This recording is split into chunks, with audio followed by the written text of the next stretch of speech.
Alasan memilih daun sirih sebagai terapi komplementer antibakteri.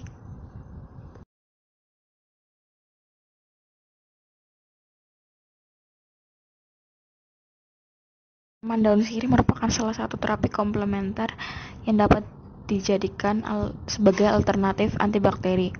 Daun sirih merupakan salah satu tanaman obat potensial yang diketahui secara empiris memiliki khasiat sebagai antibakteri dan antimikroba yang telah terbukti secara ilmiah memiliki aktivitas sebagai antibakteri. Berdasarkan data penelitian jurnal ilmiah menjelaskan bahwa daun sirih mempunyai kandungan flavonoid, tanin, alkaloid, dan saponin. Di samping itu, daun sirih juga mempunyai banyak khasiat selain sebagai antibakteri, diantaranya mengatasi sakit gigi, diare, keputihan, menghilangkan bau mulut, dan sebagai anti-inflamasi. Umumnya, pemakaian daun sirih tidak memiliki efek toksik jika digunakan pada dosis yang benar, yang dapat dirasakan secara sederhana, umumnya rasa hangat dan pedas.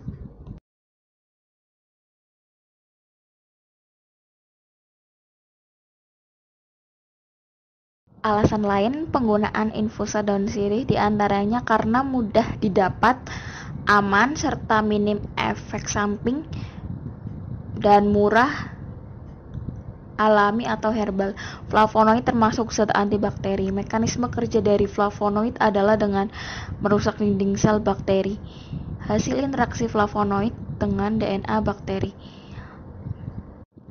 Selain itu, kandungan flavonoid pada ekstrak daun sirih mampu menghambat enzim topoisomerase 2. Daun sirih juga mempunyai kandungan minyak atsiri yang cukup banyak dan memiliki aktivitas antibakteri yang cukup besar.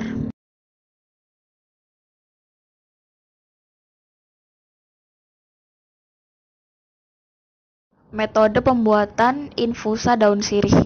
Yang pertama, 9 lembar daun sirih dicuci bersih. Yang kedua, rebus air di panci besar hingga mendidih. Masukkan panci yang kecil ke panci yang besar dan tambahkan air pada panci yang besar, lalu masukkan daun sirih sebanyak 9 buah ke dalam panci ukuran kecil. Tambahkan air sebanyak 2 gelas air. Yang ketiga, ditambahkan jeruk nipis 1 sendok makan, lalu ditambahkan madu 1 sendok makan.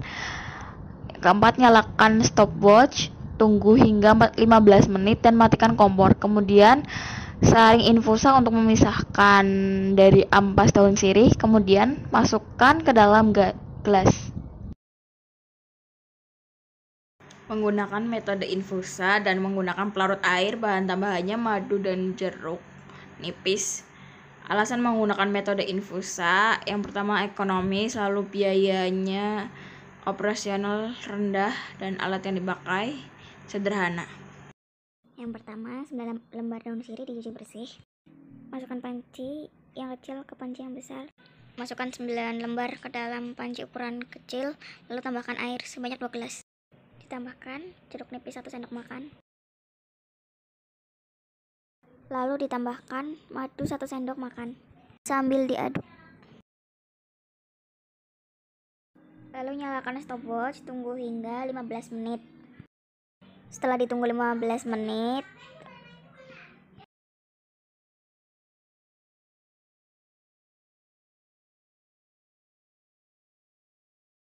kemudian saring infusa untuk memisahkannya dari ampas daun sirih dan lalu masukkan ke gelas.